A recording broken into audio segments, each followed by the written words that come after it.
was a very, well, it's a day for me that stands out because of what it signifies. And it caused me to contemplate a lot of the things that have changed in the past 5 years. Because today, August 29, 2010, is the 5th anniversary of Hurricane Katrina. My name is Spring, and I'm from St. Bernard Parish. If you want to hear about what happened in New Orleans, just watch the news. At least locally, it's been talked about the entire weekend. If you want to hear about what happened to one young female from St. Bernard Parish, then keep watching. University for my sister and I just started a few weeks before the hurricane hit. So we were already in Thibodeau when my sister and I went to school. And my parents are down here because they were teachers. What actually happened is my sister was in Baton Rouge. So my parents were in St. Bernard, my sister was in Baton Rouge and I was in Thibodeau. And it was this Saturday before the hurricane hit, my mom decided, okay, it's time to evacuate. And so my dad and my mom came to Thibodeau, and my sister met us in Thibodeau, and we went to Houston for evacuation. At least we got out. We consider ourselves some of the lucky ones, because I actually have friends and family who stayed. This picture, taken from footage from the St. Bernard Fire Department, is of our old house 2 days after the hurricane, and estimates say water had already gone down 3 feet by then. But their experience is totally different from mine. The main thing that happened to my sister and I and our family was that after the hurricane, you didn't know anything. No cell phones, there was no television going on inside our parish, everything was down. No electricity, anything. So we didn't know who was alive, if they died, what was going on. It was a very confusing time period. But one thing we did to realize is how important your family is, and how strong our connection was, the four of us. We stuck together. We weren't allowed to go back to our house until October, actually. We were given clearance about mid-September, and then Rita hit. And while Rita actually hit in West Louisiana, we still had effects in Southeast Louisiana, and they closed out our parish again. So we couldn't go back till October. And when we got back to our house, this is what we saw. We lived in a cul-de-sac, so there was a curve.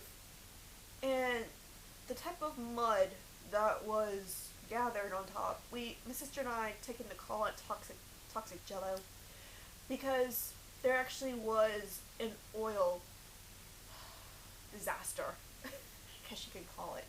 One of the tanks from Murphy actually rose up and the top came off and there was oil all over the place. And only in that one area where Murphy is, which is not where we were from at the time, they had this entire class action lawsuit and stuff like that. But the oil actually did come down to our area. There was oil inside our house. There was oil in the mud, in the sludge gathered in front of our house, and there was so much of it we actually had to dig a trench to get to our own front door. We were lucky that my sister and I were in the dorms because we had a place. My sister's boyfriend's family at the time had a camper, so whenever we went to go visit our parents, that's where they let us stay, in a camper in front of their house. Until we were able to get a trailer by the school board office in our parish. And we stayed in that trailer for a good year. That's where my sister and I came home to when we were on vacation. Until we got the house we live in today, which I still call the new house even 4 years after the fact. And because that house, the one I came home to that day in October, that was my home. The water, we estimate, well, estimations say, there was about 13 to 15 feet, so about 4 or 5 meters, and it was standing water for 2 weeks. I remember when I was finally able to get into the house, we weren't allowed into, anybody you weren't a salvage, you needed to wear boots, you needed to wear masks, you needed to wear gloves, because they were afraid of how sick you can get from all the black mold that was inside the house. So we were very careful. When I was finally able to get upstairs to my room, I remember pushing on the door and not being able to get in. And I pushed, and I pushed, and I shoved. I kind of felt like I was in one of those action movies where you had to kick the door open because all this stuff had been washed up against my door. And when I finally got it, it was everything had been knocked down, moved around. The only dry places were on top of my bunk bed. And even then, not so much. It's just because my mattress had soaked up a lot of the water. But the very first thing I recovered out of my room was my baby blanket.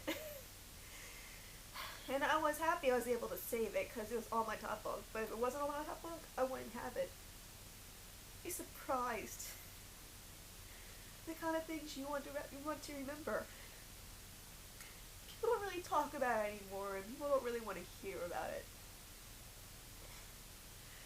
But for people in our area, in South Louisiana, or any place where a disaster happened, it becomes such a part of your life that it doesn't matter if you don't hear about it, you know it's there.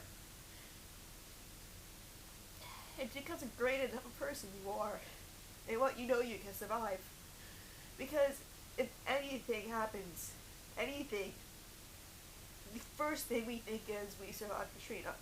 We can survive anything.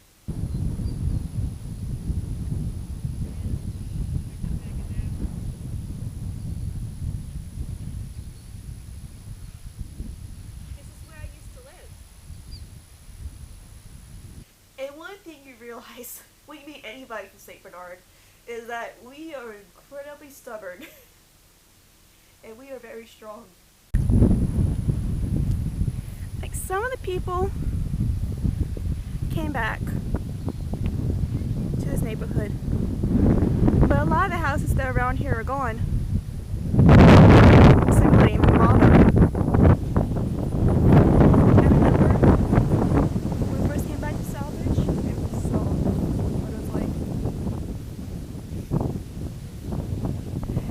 Pretty much the same reaction I'm having now. It's not something you get used to easily.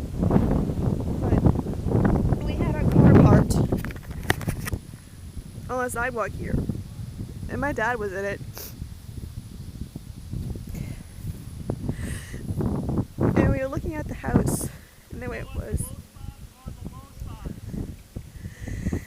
And we weren't sure we were coming back. My dad wasn't.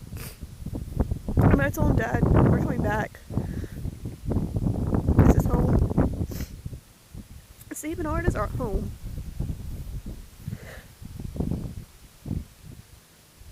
Nothing could take away that. We survived. We all did.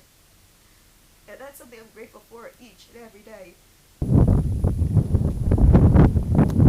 One thing you seem to forget when you live your life day by day is that each and every one of us is surrounded. Each and every one of us is surrounded by 360 different pictures, different points of view.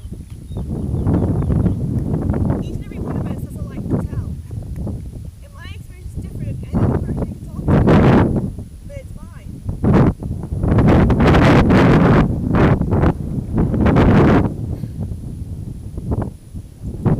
And the ghosts that haunt us, they're not there to haunt us. They're there to guide us. To show us that we can be strong. We will be. We always have been. The pictures of my life are still developing. But the ones I can already see, they make me proud of who I am. We all should be proud of who we are as people, the experiences we've had. And while there's a part of me that wish I didn't have to go something like that, I am thankful. I'm thankful for the fact that it made me grow up. It's made some people grow up a lot faster than they were supposed to. But in some respects, we all needed something like that. To show us that we are vulnerable, but we are strong.